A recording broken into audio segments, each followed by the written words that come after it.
नमस्कार दोस्तों, आज के ब्लॉग में आप सभी लोगों का बहुत बहुत स्वागत है। दोस्तों आज बहुत सारी चीज़ें मैं आपके साथ शेयर करने वाला हूं और काफ़ी दिनों बाद आज का ये ब्लॉग शूट हो रहा है।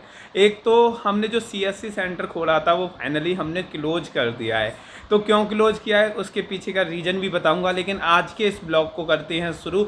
और आज हमें जाना है एक शादी में भी, तो वो भी दिखाएंगे। तो चलिए आज के ब्लॉग को देखते हैं कंप्लीट।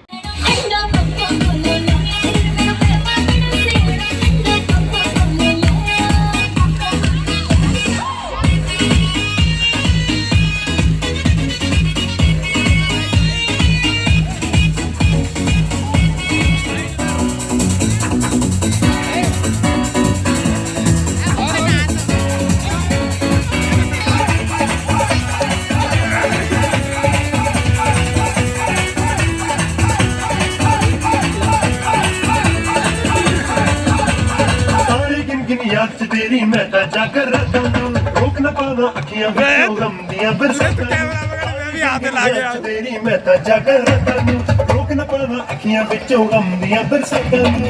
ओ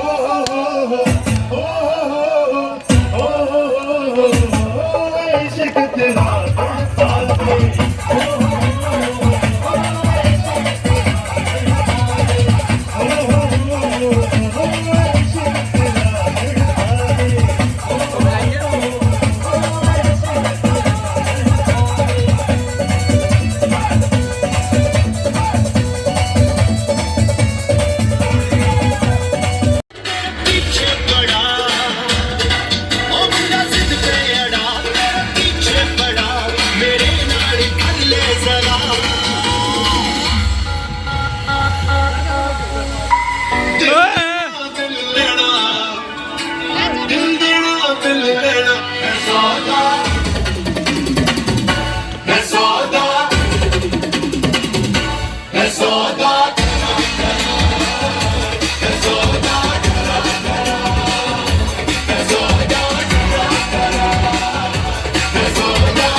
तो दोस्तों अभी शादी में से तो वापस आ गए हैं, लेकिन हुआ क्या कि हमको शादी में लग गया काफ़ी ज़्यादा टाइम, क्योंकि हम सोच के ये गए थे कि सीधे जाएंगे, थोड़ा सा एंजॉय करेंगे, खाना पीना खाएंगे और सीधा घर आ जाएंगे 10 साढ़े 10 या लास्ट 11 बजे तक। लेकिन हुआ क्या, जब हम वहाँ पे गए तो वहाँ पे हमें थोड़ा डांस करने का मन हुआ, थोड़ा घूमने का मन हुआ, तो हमको टाइम हो गया ज़्यादा और लगभग हम घर आए तो 12 बजे के लगभग घर आए। और हमारी भाई पत्नी बैठी खाना खाने के लिए, ये बोली कि हमारे लिए कुछ लेके नहीं आई। लेके इसलिए नहीं आई क्योंकि मार्केट में सारी दुकानें 12 बजे तक बंद हो चुकी थी। तो अभी भाई हमने बैठे बैठे सोचा क्या करें, तो हमने फाइनली जोमेटो से खाना ऑर्डर कर दिया।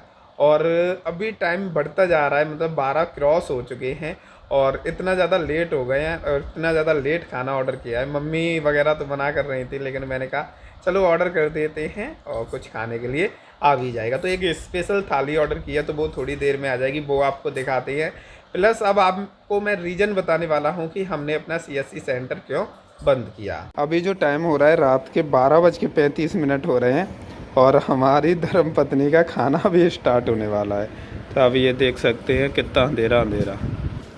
तो यहाँ पे इनका खाना स्टार्ट होने वाला है रात को 12:30 बजे के बाद। तो वैसे हमने खाना बाहर से मंगाया है क्योंकि हम सभी तो दावत खाने गए थे और इनके लिए ये आया है। इसमें चावल दिए, थोड़े से रायता दिया है और मिक्स वेज सब्जी दी है, मटर पनीर नहीं, शाही पनीर है, दाल दी हुई है और 4-5 रोटी दी हुई है। तो ये आप देख सकते हैं। तो यसी सामने खाना खाने में लगी है। मैंने उसको बोला कि जब तक तुम खाना खा रही हो जब तक मैं अपना ब्लॉग शूट कर लेता हूँ। और वैसे भी इस चैनल पे ब्लॉग नहीं आ पाते, क्योंकि मैं कोशिश करता हूँ कि मैं आप लोगों के साथ वो जानकारी शेयर करूँ जिस जानकारी से आपको कुछ फ़ायदा हो। और ब्लॉग से किसी का कोई फ़ायदा तो नहीं होता, बस हमारी ज़िंदगी की छोटी छोटी अपडेट आप लोगों को पता चल पाती हैं। जैसा कि दोस्तों आपको पता होगा कि हमने फाइनली CSC सेंटर बंद कर दिया है। लेकिन CSC सेंटर होता क्या है, ये शुरू क्यों किया था और किस वजह से बंद किया, और आप लोग अगर शुरू करना चाहो तो कैसे कर सकते हैं, तो ये भी आपको पता चलने वाला है। आपको बताना चाहूँगा कि अभी जो टाइम हो गया है लगभग 1 बज चुके हैं रात के, और रात के 1 बजे भाई ये तो खाना खा रही हैं और रात के 1 बजे मैं ब्लॉग शूट कर रहा हूँ। और ये मेरे साथ पहली बार हो रहा है कि मैं इतना लेट ब्लॉग शूट कर रहा हूँ। आज तक मैंने कभी भी इतना लेट ब्लॉग शूट नहीं किया है। तो अब बात करते हैं भाई कि जो CSC सेंटर होता है वो क्या होते हैं। दोस्तों सरकार ऐसे लोगों को सेंटर देती है जो कि हम जैसे लोग होते हैं, आप जैसे लोग होते हैं, और सरकारी योजनाओं का लाभ आम जनता को पहुंचाने के लिए सेंटर दिए जाते हैं। यानी कि कह सकते हैं कि जिस पर्सन को सरकार सेंटर देती है उसको अथॉरिटी मिल जाती है कि सरकार की जितनी भी योजनाएं आएंगी उन योजनाओं का लाभ आम जनता तक वो सेंटर वाला पहुँचाएगा।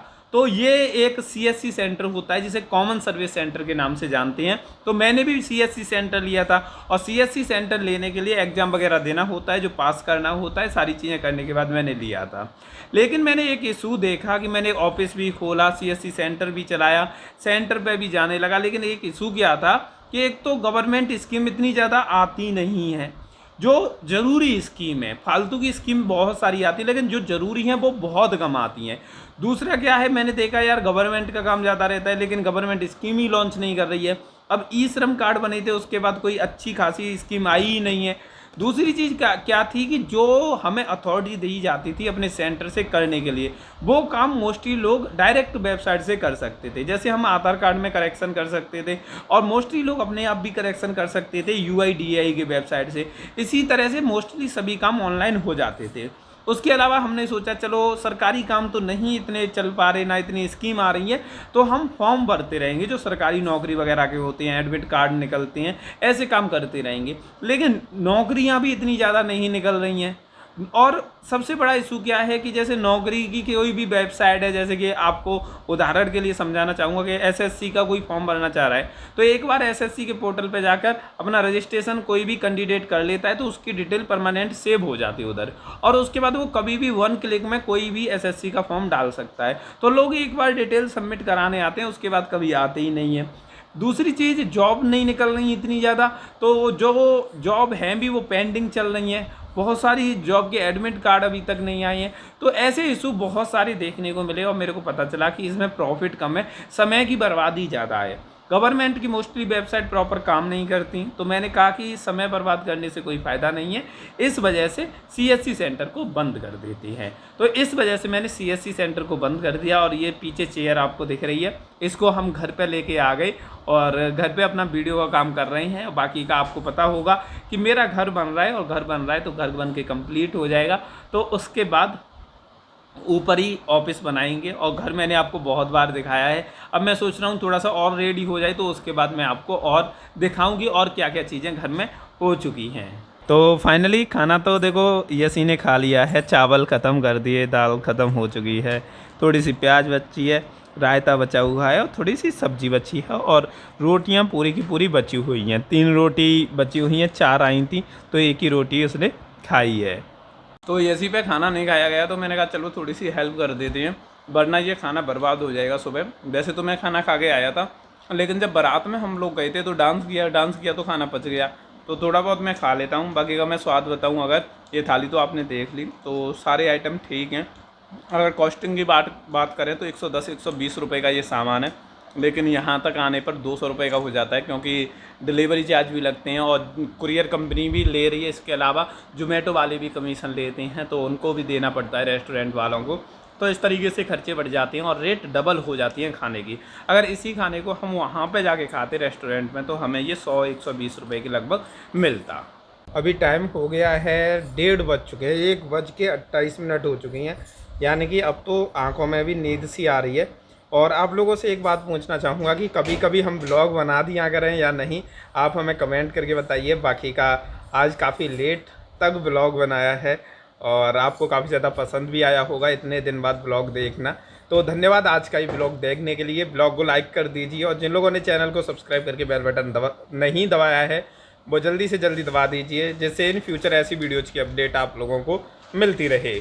धन्यवाद।